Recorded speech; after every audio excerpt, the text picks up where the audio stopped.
Okay, let's paint a face just using a really minimal set of colors. So here's our model. This is what it's going to look like when it's done. So here are the colors I'm using, really limited, just basic set of colors. I'm also going to use Agrax Earthshade, which is a wash from Citadel. So that's just like a really thin paint. So what I'm doing here is I'm mixing white and yellow and red together to make flesh. You're going to want to use mostly white and yellow with just a tiny amount of red. See here, I've gone too far with the red. It's all gone pink. Oh no, it's all gone wrong. Solution, put more yellow in it. Just keep adding yellow until it comes back to looking fleshy. If you want to see if it looks right, put a little dot on your skin and see if it looks orange.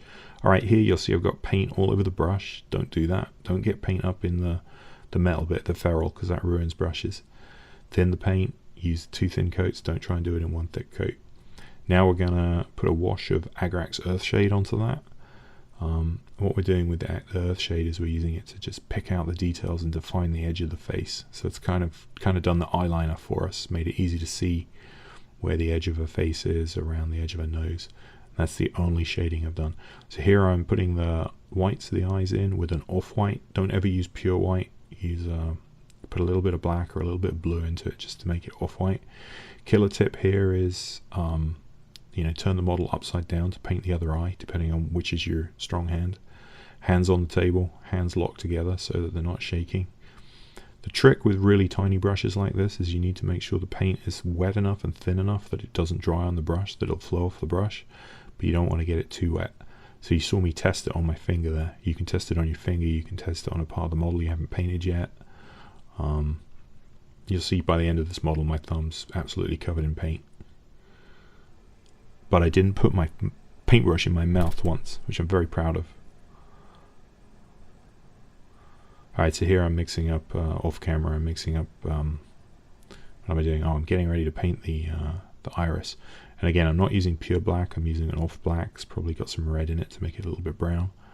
And we're just painting a vertical stripe. You don't want to paint a dot. If you paint a dot, she'll look surprised, because it'll look like her eyes are popping out of her head. We don't want that. We want it to be kind of scowling. So we're going to paint a stripe, a vertical stripe, right across the eyeball.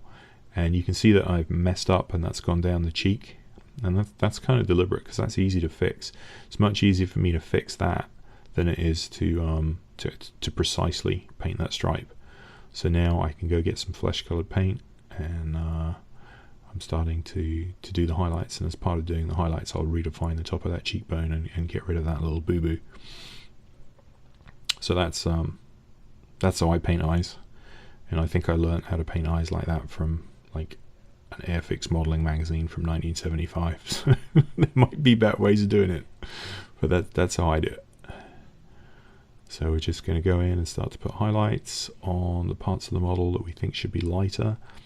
That lightness is caused by a combination of lighting and just texture of the skin and tautness of the skin. Usually when skin's taut it tends to look whiter. I guess there's less blood in there when it's tighter. So we're going to hit the tops of the cheekbones, bridge in the nose, anything that kind of sticks out.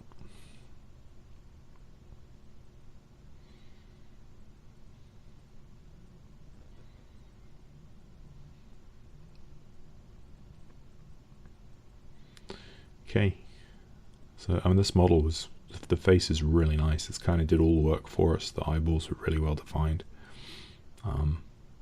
The nose is really nicely done, so it's really just a case of going in and just adding successive layers of highlights to add some depth to that face.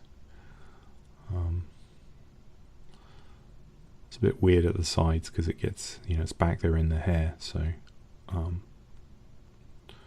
a lot of that shadow that you're seeing there on the side of the face is actually real. It's not done with paint. Okay, and I'm shading the lips.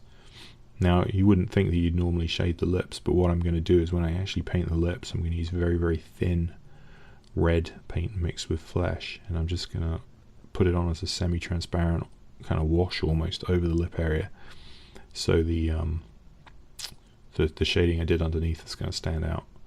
So I think that's what I do next. Yeah, so you see how I am just very, very gently dropping that paint on and letting, gravity is your friend for that kind of thing. Gravity does all the work.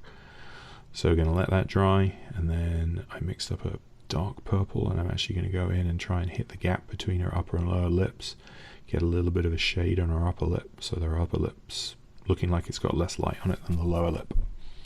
Okay, so to finish off the face, I'm mixing some yellow and some black together, and I'm making a kind of a brown. And if you mix yellow and black together, it can look a bit greeny, so I'm putting red in to warm it up a little bit. So this is sort of the shadow color for her hair. This is the dark color. And once I finish mixing that up, I'll thin it out a bit because that looks really thick right now. Look how thick and goopy that looks. It's almost got a texture to it. So I'm going to thin it out, and I'm just going to brush it onto all her hair. And the Agrax Earthshade wash around her face is already sort of clearly defined where the edge of her face is. And the brown primer helps with that too, actually. So now I just added some yellow to that paint, and I'm just dry brushing it, just bringing it up, trying to figure out, you know, where the light would hit her crazy windblown hair. And just do that in layers until you've gone too far, and then and then put a very thin wash on it to fix it. Okay, so there's the final face. I kind of finished the rest of the model, although I kind of rushed it a bit. But that shows you how you can paint a face, you know, just using a very limited palette and some simple tricks. So I hope that was useful. All right, thanks, bye.